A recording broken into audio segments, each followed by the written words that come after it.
Welcome to the Legend Finance channel. Today, we're diving deep into the hidden world of money secrets that banks would rather keep under wraps. Together, we'll navigate these insights to empower you with knowledge, ensuring that your financial journey is both informed and inclusive. If you haven't yet, make sure to hit that subscribe button and ring the bell for the latest on mastering your finances. Let's get started. 1. All money is dead. Money's origin is more complex than it seems. While we often associate money with paper bills, the majority of money, around 95%, is digital, just numbers in a computer. Historically, tangible assets like gold and silver were used as money. Nowadays, when the government needs funds, it borrows from the Federal Reserve, which creates money from ink and paper. The government then spends this on infrastructure and public services. When people receive this money, they deposit it in banks. Banks lend most of this money out, retaining only a fraction. This lending process effectively multiplies the amount of money in circulation. But there's a twist. The money banks and the government borrow needs to be repaid with interest, so more money is owed than was initially created. This results in a system where it's impossible to repay all the debt as the interest amount exceeds the original loan. Our currency does not have any physical assets backing it, despite the fact that our trust in this system gives it value. Hence, it might be wise to invest in tangible assets like stocks, gold, or real estate. 2. Who owns the Fed? The origin of the Federal Reserve, often referred to as the Fed, is rooted in American financial history. The U.S. in the 19th century wasn't the financial powerhouse it is today. Without a central bank, the nation was vulnerable. For instance, in 1906, a banker tried to manipulate United Copper shares, which led to a series of bankruptcies. Panic ensued, causing a run on the banks. Without a central body to intervene, Wall Street turned to the influential banker J.P. Morgan. He, along with other wealthy figures, invested in the struggling banks, stabilizing the situation.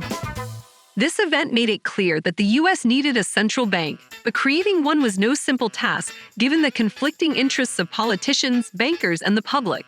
In a secret meeting at Jekyll Island in Georgia, America's financial elite outlined the Federal Reserve structure. By 1913, the Fed had been established, comprising 12 regional banks.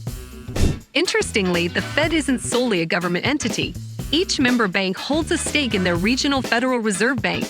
While it might seem like a system tailored for the big banks, remember that these major banks are public entities. Anyone can buy shares, making them, in a sense, part owners of the Fed. So while the system might seem exclusive, it's more interconnected than it appears at first glance. 3. Your bank is not your financial planner. Banks, like any other business, are primarily focused on generating profits for their shareholders. While they may offer useful services, it's essential to remember that they're not primarily designed to act in your best interest. The recommendations and product offerings often prioritize their bottom line over your personal financial well-being.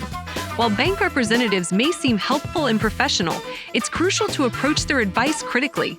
They've been trained to promote their products persuasively. Always do your own research, compare offers, and never make hasty decisions. Treat interactions with banks as you would with any other business transaction, with careful consideration and skepticism.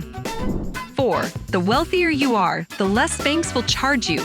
Banks originated as institutions to bridge the gap between those who had surplus funds and those who needed them, acting as the crucial middleman facilitating economic growth and development. The essence of this function was to ensure a flow of capital to areas where it was most needed, stimulating economic activity in turn. As time progressed and economies became more complex, the financial system also underwent significant transformations. With the rise of global economies, international trade, and diverse financial products, banks expanded their range of services. This led to a more intricate banking model that considered not just the basic lending and depositing functions, but also a suite of additional services like investment banking, asset management, and insurance. However, with this expanded range of services came a greater emphasis on profitability. Profit-driven motives began to shape banks' interactions with their clients. The modern banking system tends to be less accommodating to those with limited financial resources, such as individuals living paycheck to paycheck. For banks, these individuals represent lower profit margins because their financial activity, small deposits, the occasional need for personal loans, and basic credit card services doesn't generate significant revenue. On the other hand, affluent individuals and large corporations present a much more lucrative opportunity. These entities require a broader range of banking services, from large-scale loans and high-value asset management to complex financial products. As a result, to entice and retain these wealthy clients, banks often offer them more favorable terms, such as lower interest rates or reduced fees.